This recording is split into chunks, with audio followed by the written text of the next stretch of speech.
Dear friends, നമ്മുടെ ചാനലിൽ പ്രധാനമായിട്ടും ഹാൻഡിൽ ചെയ്യുന്ന വിഷയങ്ങൾ ഒന്ന് എൻ്റർപ്രണർഷിപ്പാണ്. നിങ്ങൾക്ക് എല്ലാവർക്കും അറിയാം, നമ്മൾ പല ബിസിനസ് റിലേറ്റഡ് ആയിട്ടുള്ള ടോക്കുകളും ട്രെയിനിങ്ങുകളും ഒക്കെ ചെയ്യുന്നത് നിങ്ങൾ കണ്ടിട്ടുണ്ടാവും.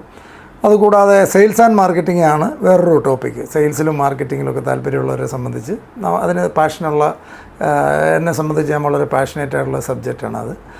പിന്നെ ഹെൽത്ത് എന്ന് പറഞ്ഞാൽ ആരോഗ്യത്തോടെ ജീവിക്കാൻ വേണ്ടി വരുന്ന കാര്യങ്ങൾ. നമ്മൾ ഡിസീസ് മാനേജ്മെൻ്റ് അല്ല, ഹെൽത്ത് ആൻഡ് വെൽനെസ്സിലാണ് പിന്നെ നമുക്ക് കൂടുതൽ പാഷനുള്ളത്. അത് ആ ഒരു ടോപ്പിക്ക് നമ്മുടെ ചാനലിലൂടെ കവർ ചെയ്യുന്നുണ്ട്. അതുപോലെ തന്നെ ഫാമിംഗ് ആയിട്ട് ബന്ധപ്പെട്ട ധാരാളം ടോക്കുകളും വീഡിയോസും ഒക്കെ നിങ്ങൾ കണ്ടിട്ടുണ്ടാവും. ഇതുകൂടാതെ എൻ്റെ വൈഫ് ഷൈല ഫാമിലി ബോണ്ടിങ്ങിനെ കുറിച്ചും അങ്ങനത്തെ ചില ടോപ്പിക്കുകൾ നമ്മൾ ഹാൻഡിൽ ചെയ്യുന്നുണ്ട്. ഇങ്ങനത്തെ സബ്ജക്റ്റുകളാണ്. ഈ ഒരു വിഷയങ്ങൾ താല്പര്യമുള്ളവരായിരിക്കും കൂടുതലും ഞങ്ങളുടെ ഫോളോവേഴ്സ്. അപ്പോൾ നമ്മൾ കവർ ചെയ്യുന്ന ഒരു ടോപ്പിക് എന്ന് പറയുന്നത്, ഇന്ന് വളരെ യുണീക്കായിട്ടുള്ള, വളരെ ഡിഫറൻ്റ് ആയിട്ടുള്ള ഒരു ഡോക്ടറെയാണ് ഞാൻ പരിചയപ്പെടുത്തുന്നത്. ഹെൽത്ത് ആയിട്ട് ബന്ധപ്പെട്ട് വളരെ പാഷനേറ്റായിട്ട്, വളരെ യങ് ഏജിൽ, സ്കൂൾ കാലത്ത് മുതൽ ഹെൽത്തിന് വേണ്ടി അത്രയും പാഷനേറ്റ് ആയിട്ടൊരാൾ. സ്കൂളിൽ പോകുന്ന സമയത്ത് തന്നെ ജിമ്മിൽ പോയി അവിടെ നിന്ന് തുടങ്ങി അദ്ദേഹത്തിൻ്റെ പാഷൻ കൊണ്ട് അദ്ദേഹം MD കഴിഞ്ഞ് കോട്ടയം മെഡിക്കൽ കോളേജിൻ്റെ ഫസ്റ്റ് ബാച്ച് MD കഴിഞ്ഞതിന് ശേഷം കോട്ടയത്ത് തന്നെ ഗവൺമെൻറ് ഡിസ്ട്രിക്ട് ഹോസ്പിറ്റലിൽ വർക്ക് ചെയ്തുകൊണ്ടിരിക്കുന്ന സമയത്ത് അദ്ദേഹത്തിൻ്റെ മദർ ഒരു ആസ്മാറ്റിക് പേഷ്യൻ്റായിരുന്നു. ആ മദറിൻ്റെ ഉള്ള അസുഖങ്ങൾ പൂർണ്ണമായിട്ടും മാറാത്ത വന്ന സാഹചര്യത്തിൽ അതിൽ കൂടുതൽ റിസർച്ച് ചെയ്തു പോവുകയും അദ്ദേഹം ജോലി രാജിവെച്ച് ലണ്ടനിൽ പോയി ഹോമിയോപ്പതി പഠിക്കുകയും അതിനുശേഷം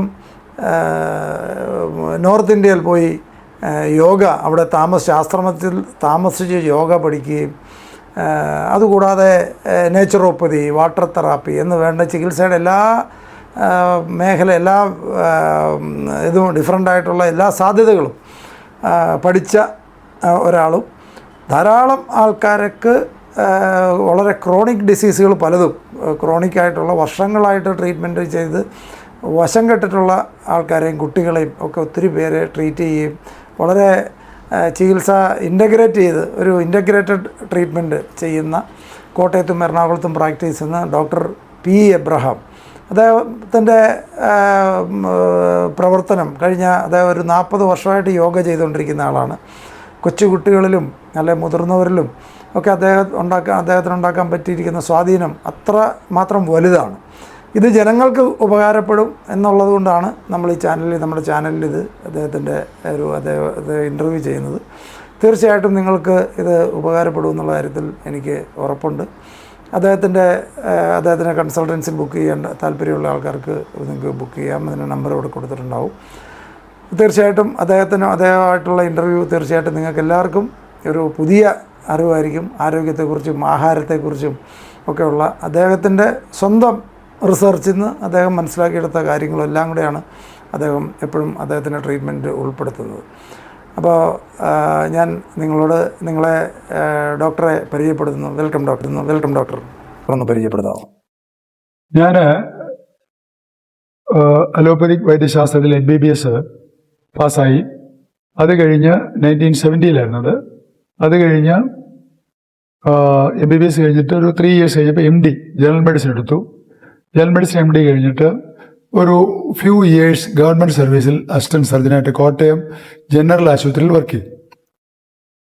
അതിന് 1.5 വർഷം വർക്ക് ചെയ്തപ്പോൾ എൻ്റെ മേഖല അതല്ലെന്നും ഇവിടെ ഇരുന്നാൽ എൻ്റെ ഫ്യൂച്ചർ പ്രോഗ്രസ് ഉണ്ടാകില്ലെന്ന് മനസ്സിലാക്കി ഞാൻ അവിടുന്ന് ജോലി രാജിവെച്ചു. അവിടുന്ന് അത് കഴിഞ്ഞിട്ട് ഞാൻ നേരെ പോയത് യോഗ ഒരു ഡിപ്ലോമ എടുക്കാൻ വേണ്ടിയിട്ടാണ്. അപ്പം അതിന് ബീഹാർ സ്കൂൾ ഓഫ് യോഗയിൽ, അന്നത്തെ ഏറ്റവും നല്ലൊരു ഇൻസ്റ്റിറ്റ്യൂട്ടായ ബീഹാർ സ്കൂൾ ഓഫ് യോഗയിൽ യോഗ ടീച്ചിങ് ആൻഡ് തെറാപ്പിയിൽ ഒരു ഡിപ്ലോമ എടുത്തു.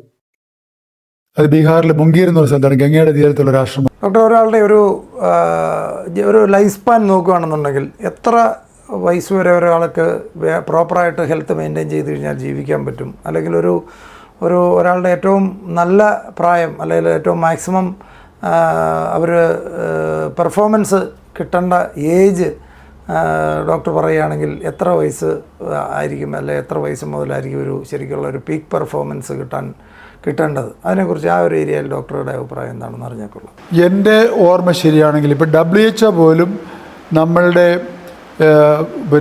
ലൈഫ് സ്പാനിനെ പുനർനിർവചനം ചെയ്തതിൽ 85-90 ആണെന്ന് തോന്നുന്നു ഓൾഡ് ഏജിലേക്ക് വെച്ചിരിക്കുന്നത്. ഇപ്പോൾ വിദേശ രാജ്യങ്ങളറിയാമല്ലോ, അവിടെയൊക്കെ 65-70 ആകുമ്പോൾ വരെ നമുക്ക് വർക്ക് ചെയ്യാം.